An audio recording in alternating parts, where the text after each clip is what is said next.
Yes, that's exactly our topic. We will talk about value-driven data science. We heard a lot about that in the panel today in the morning, and we will try to bring that a little bit closer into a kind of framework that we can actually use as a practical guideline as a data scientist. So let's see how that works. Yes. My name is Mathias Riechert. I'm data scientist at BMW. We both work in the department Big Data, so that's where we have the central data lake of BMW, and we also do analytics with all departments in the BMW except cars and autonomous driving. Yeah, my focus is on visualization, data culture, and organizational transparency. And my name is Nina Hubig. I'm also a data scientist at BMW, and I'm focusing on process mining, creating, building new processes, optimizing it, and the culture of the company. Great. Let's start with a live poll. So this is an interactive talk, so you would need your mobile phones. So we would like to take your mobile phones out, and maybe you have a QR reader, and check out if it works. Okay, the first question is, an autonomous vehicle has to decide whether it collides with A, an obstacle, which would result in the death of all passengers, or a pedestrian, which would result in the death of this third-party person. Which would you choose as the AI?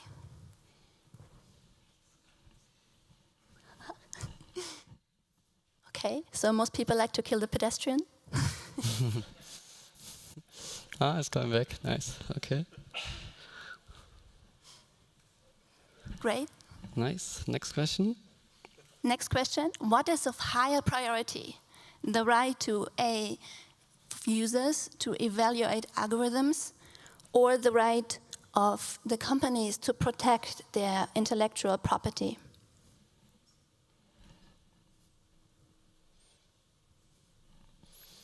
Yeah, I see you read the new regulations. That's a good thing.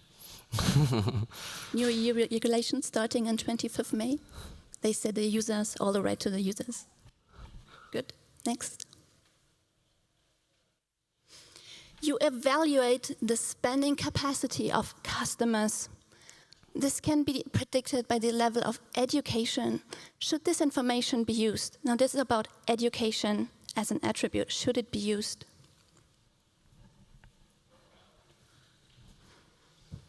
Or is it sensitive data? Okay, pretty clear. Next question, quite similar. Now this is about the address. Similar question, but now the attribute is the address. Should it be used?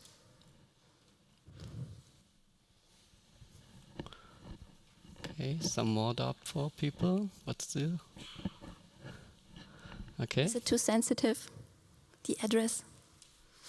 Now, same question, but this time the attribute is the race. Should it be used?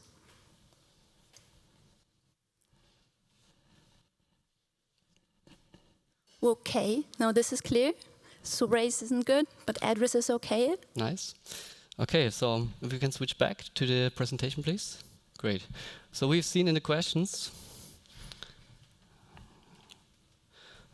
that there are quite hard questions to answer, and we already saw in the last example, it's pretty clear no one wants race, but it's not that clear that we shouldn't use the address, for example. And it's good to know that address is quite a good predictor for race, so you should really think about those aspects as well. And so it's what we want to show, what we want to make the point that it's very hard to decide often as a data scientist which columns can we use, which information should be included, which should be left out. And ethics can answer those critical decisions. So what's important about it, if you take the word answer, it's the same in English as respond, comes from Latin respondere, and it means responsibility is derived from that. It means the way you answer a question. And for that, you need personal judgment.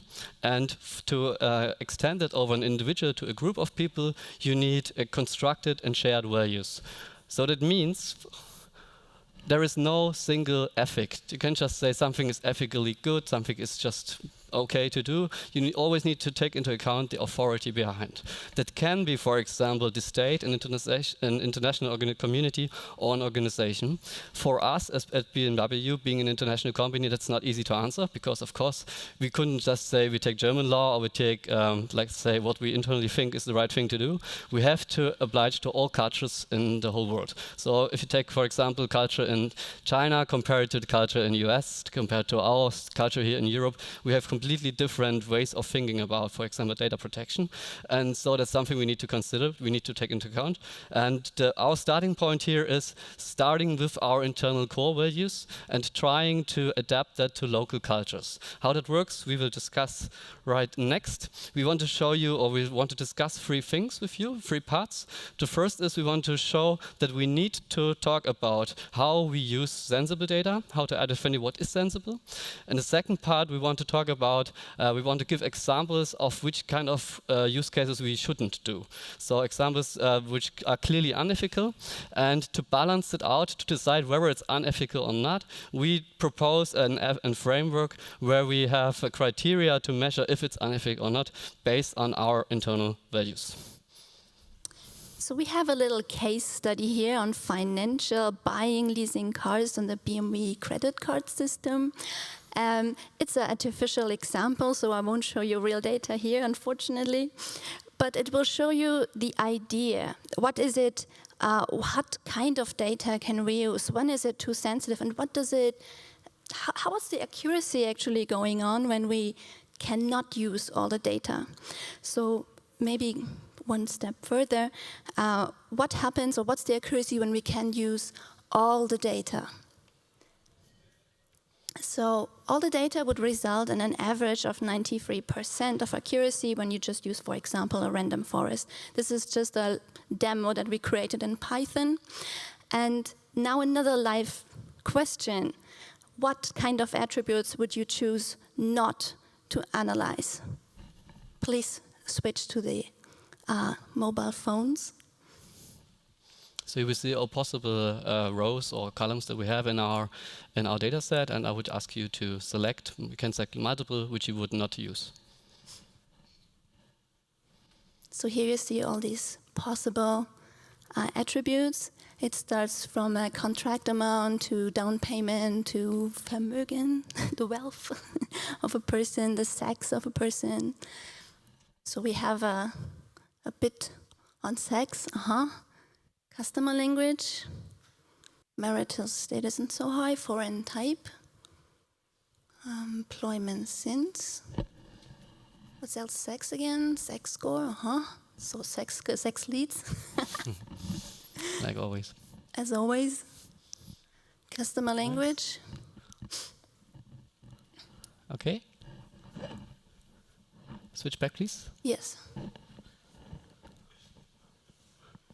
So we just said... We have seen that you selected the, sex, martial state, foreign type, and customer language, exactly the ones we also expected you to select. And if we drop those out?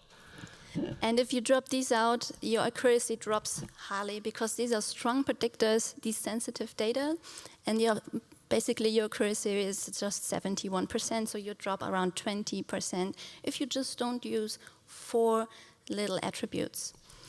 What about these other attributes like ZAC score, total score, or rating? Do you think they could be sensitive? Especially ZAC score has been going up as well, so yes. Already trained people, that's very good. So if you put these out, because these are combined attributes, right? They maybe hold sensitive data. So you should always check as a data scientist if indirectly sensitive data is included. So usually you would also take out ZAC score or total score or ranking scores. And this would result in an accuracy of 65%. So again, a drop at around 8% in accuracy. Would mean we couldn't use it anymore, because it's nearly not better than just giving it randomly to people. And so for us, just taking out those like 7 columns would mean we couldn't use this model anymore. And of course, as a data scientist, that's an unfortunate result. We can also throw a coin now, nearly. So what do we get from that? This credit risk can only be evaluated correctly if we are allowed to use some sensitive data. For example, if there has occurred some discriminations in older, like for example, management decisions, because they used full data sets, we need to know that in advance. So we need to define which kind of data is sensitive, which attributes are sensitive, and then we can tell the management, for example, oh, you actually did some decisions based on, well, not correct data, like it was a bit discriminating. And you can also say the potentially creditworthy customers are maybe not the ones you chose so far. So maybe there are more potentially trustworthy customers. So this is what you get to know out of data when you look at it in an ethical, sensitive data way. So which kind of data did you actually use? Okay. Let's go to the examples which you should clearly avoid. So there's this book of Kathy O'Neill. I hope all of you read this. If not, please do. It's called Weapons of Mass Destruction. And she shows examples where models and algorithms are being put in place, which really are damaging for society. I will show it in the end again, so no need to photo it now. Just two examples out of the long list of the examples she makes. So the first thing is crime prediction. You are a mayor of a city. You have you have to take care that the crime rates go down. You have only limited budget, and you need to think about where should I send my cars. Of course, you look into historical data. You see, like, here is crime, there the car go, and so the efficiency of your car going there will increase. You will fight more crime if you do this. Sounds like a good idea. What could be the problem here? When you send your cars there, you have a feedback loop. So the data is in the first place learned on historical data. In this historical data, you have areas where poor people live, and they have a higher crime rate. So you start with a model where cars are driving into poor areas more than to rich areas, just because there is the people are living there. So this is fed into the model. This is then again reinforced because the car drives to the area with a higher crime rate. The police will patrol more there. This again is reinforced in the model because there is more reported crime there, which goes back in the database. And this in total increases so it shifts the total number of cars from rich areas to poor areas, because all of them are going to this area because they know from the database there's more crime. So by reinforcing this, you will criminalize poverty, and that's exactly what they wanted to avoid by using this model. That really happened in the US, so it's nothing we made up. So you see, that's by designing such a system which has no control, which does not learn or reinforce in the middle how the model is built, you do damage to the society. Another case there, job discrimination. In the US, 70% of the companies use the psychological model of the Big Five to evaluate or to filter out candidates for your company. And the problem there is, if you are treated, for example, with a bipolar disorder, then you would be left out of this model, you would get a red flag. And this itself might not be problematic if the company itself evaluates whether you're going to be in the company or not. But if this is outsourced to another company, which gets you like the service of filtering your candidates without being interpreted in the middle, then you don't have the control anymore. For example, one of the questions there is, are you unique or orderly? Yes, I can be both. I want to be unique, but I also want to be orderly. But you don't know how this is interpreted in the model. And if the company itself gives away this interpretation to, for example, an outsourced company, then they will lose this interpretation. And for you, it does mean it's opaque. You don't know what your answer will result in, and you have no chance to ask the company, why was I left out? This is critical in this sense because of a feedback loop. You have little calibration of the model after it was designed. So they start with historical data. They sell this to companies. We filter out your candidates. You don't have to deal with that anymore. And because they sold it out, they don't realize how to change the model afterwards. So the systems are designed to reduce expenses. They do that. They do it very good. But for them, it means they have no reason to adapt. They have no possibility to change if there is an error in the system. All of this might not be problematic if it wasn't for scale. If it was an individual company doing this, you would end up in a situation where you could have the chance to go to another company, do it again, and have another like random experiment. But if all of them are using, or if 70% of the society use the same algorithm, the ones being left out will be left out constantly. They will be dropped out in all of the situations. So that's very dangerous again. And again, it will be a downward spiral, and you will push up people out of society because they will be not getting a job anymore. And that's exactly what this idea tried to prevent. It tried to prevent discrimination, but it reinforces it by this model in the middle, which is not tested in the meantime. Good. Now the next thing is, how can we bring that together as a company? How can we, for our data scientists, give a framework to work with that? Again, those characteristics I will be talking next 2 minutes are from Kathy O'Neill. So the first problem is that verdicts of the models are beyond dispute or appeal. If you are treated by an algorithm, you don't have a chance to ask this algorithm, please explain to me why I'm being in this category. It's just a black box. We had this black box problem in the morning already. So for you, that's a really challenging situation. And you are being held to a far higher standard of evidence compared to the algorithm, because people believe in a number with 3 digits more than if someone says I'm being treated unfairly. The next problem are feedback loops. It's important for models that they have this feedback loop so that the errors are being corrected. What we see now, most models don't have that. Most models are like trained and never changed again, especially if we have outsourcing in between, especially if those models are sold, especially if the company who uses such algorithms does not really understand how it's working. And that causes a disproportionate punishment of the poor and oppressed people again. Because again, if you are rich and wealthy, you will always have the possibility to have a lawyer and go to court with the situation. Or you will have a friend who works at a company and can get you a ticket without being in the situation that you have to go through the normal system. If you are not rich and if you're not educated, that's not an option. So again, this will lead to a wider gap in the society between rich and poor if you don't have this feedback loop in the middle. Scale is the next problem we already saw. You, as a data scientist, if you have a model with 95% or 99%, that's okay. But if it's a model which has, the problem is the larger the scale gets, the more people are affected. And even if it's only 1% left, it could still be 1 million of people who are affected by that if it's like a large scale problem. Unaccountability. You are, as a data scientist, not accountable for what you do at the moment.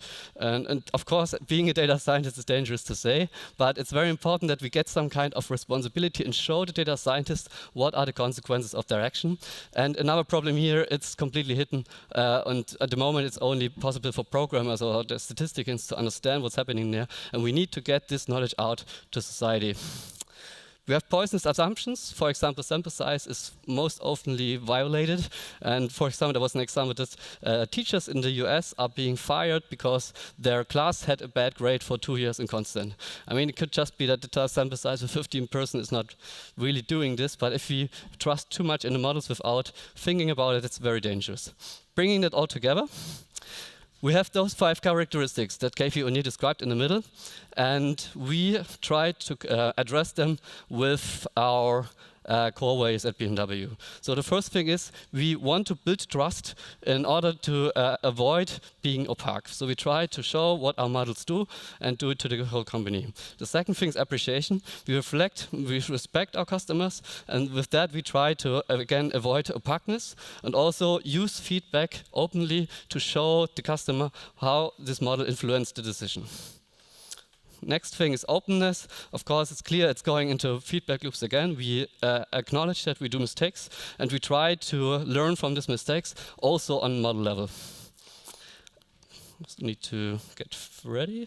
The responsibility, this goes to scale and unaccountability and unquestioned. It's important that you have consistent decision and that you are personally some kind of responsibility. And I mean you can compare that a little bit to the researchers of the atomic bomb back then. They did know that they worked on a problematic thing, but still they did it because it was a job. And I mean, if we are building atomic bombs today as data scientists, that's something we should reflect about. It's something we should work on. last stop is transparency. We try to increase transparency on many levels, and that brings us to some final conclusions about that. The problem is also a point we had today in the talk, that we need to explain how algorithms work. If we want society to use data science algorithms, if we want society to explain how this works, then we need to show people this is how the model would work. Here's a very nice example. It's, unfortunately, it's not from us, but I would invite you to visit this. On the left side, you have like an explanation what happens, and on the right side, you see how a tree is being built, and you see then here that the single data dots are flowing through the model, and you have a possibility to understand why you are being in one of those sites. It's like process mining. Some further remarks, some last remarks.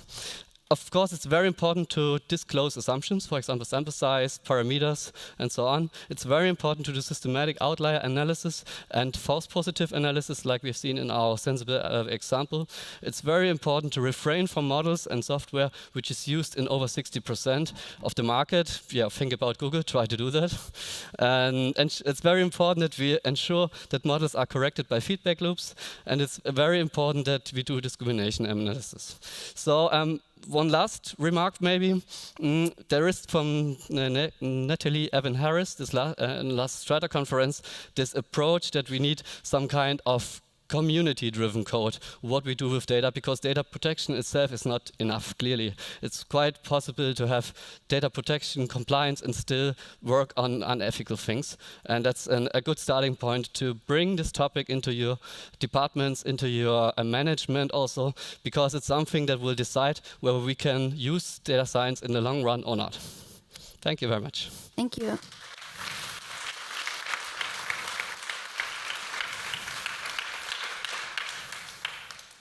Any questions on this so far? We've got 30 seconds.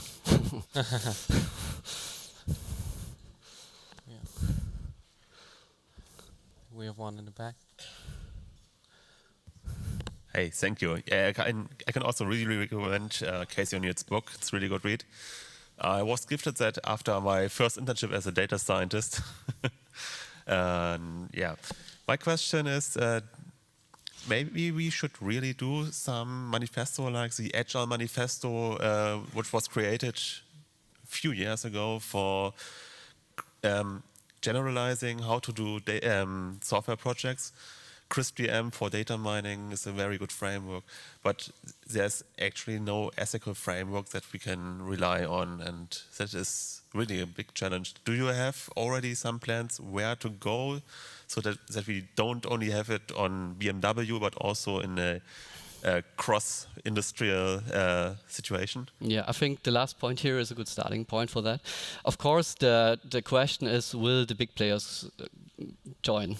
And I mean, if you don't, then it's going to be quite tough to do something. But still, I think it's a moral question of every individual. And I think on this individual level, people agree, even in large companies, that we need to do something about it. And I think the community-driven approach is the only thing you could do. I think Casey O'Neill herself has also some blog posts about it, where she describes a way to do it. I think that's the only thing we can do. So in BMW, it's also that this discussion just started, and I mean, if you go for like the departments for the public communication, it's always quite tough to bring those topics to them, because it's like new and not what they normally do in their lives.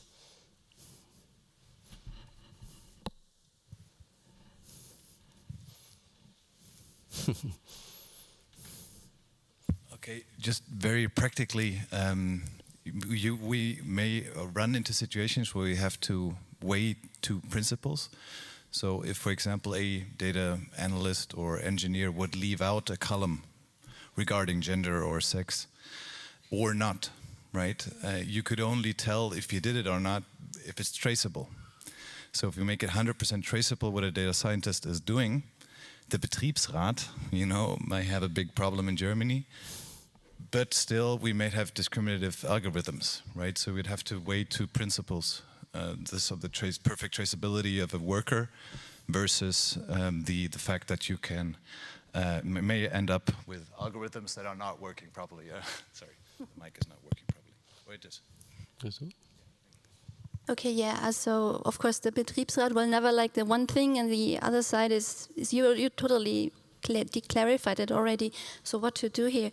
I can only suggest. So of course there needs to be some communication between these two sides, these extremes, and I guess the Betriebsrat needs to make sensible decisions at that point. In addition to that, I don't know if it's really the complete traceability you need, because you would see in the results that has been put into production in Bitbucket or something, depersonalize which is the solution which has been put into practice. And you could go from that point and ask, is that the right solution, and modify the selection even without blaming individuals for it. So you could have some anonymous meeting where you say like, here's some problem, we will decide, we will to work together on it to solve that problem, to change it in a way so that we can use of it, and so everyone would learn without being blamed. Okay. Good. Any more questions? Here, over here. Oh, I think that was.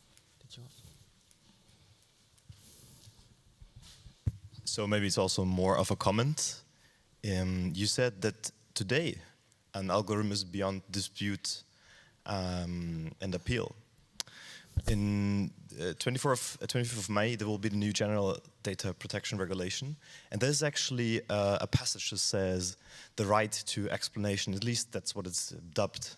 And that says that companies who do individual automated decision-making, they must be able to disclose how they made the decision to the customer on request. Mm-hmm.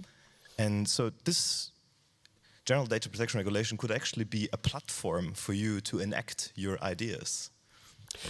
That's correct. Of course, all of the big companies have a lot of trouble with this, bringing that into practice till the date. Of course, we see that we have measures who go against that. For example, all data is aggregated in the middle, and so you could say on aggregated data we don't have to do this. The new regulation, of course, is a little bit closer, so that's not, even if it's only indirect, it's still the same now. Even if you can trace only indirect now, it's even the same problem as if it was just personal before. So there will be a shift in the way or the deepness on how far people can ask for their own data. And it will be like a huge shift also in the way we have to communicate about our own data.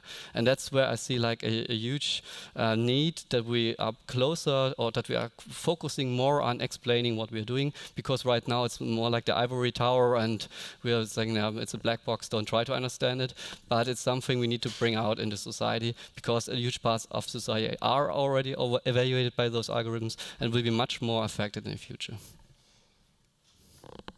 Great. I think running out of time. I think we will have some time outside to continue this wonderful discussion. I think this has been a very, very insightful talk, and I'm afraid, Daniel, that this might have been a little bit deeper even than your deep talk, although yours been quite deep as well on deep learning.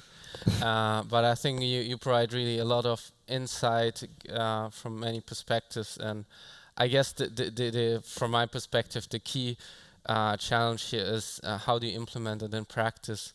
I think a lot of times it stops when you get data access. You either get data access or not, and once you get it, it sort of gets out of control. And this will be, I think, the key thing also in terms of practical implementations. I have nothing to add. Thank you very much. Don't forget to fill in your feedback forms, and thank you. Thank you.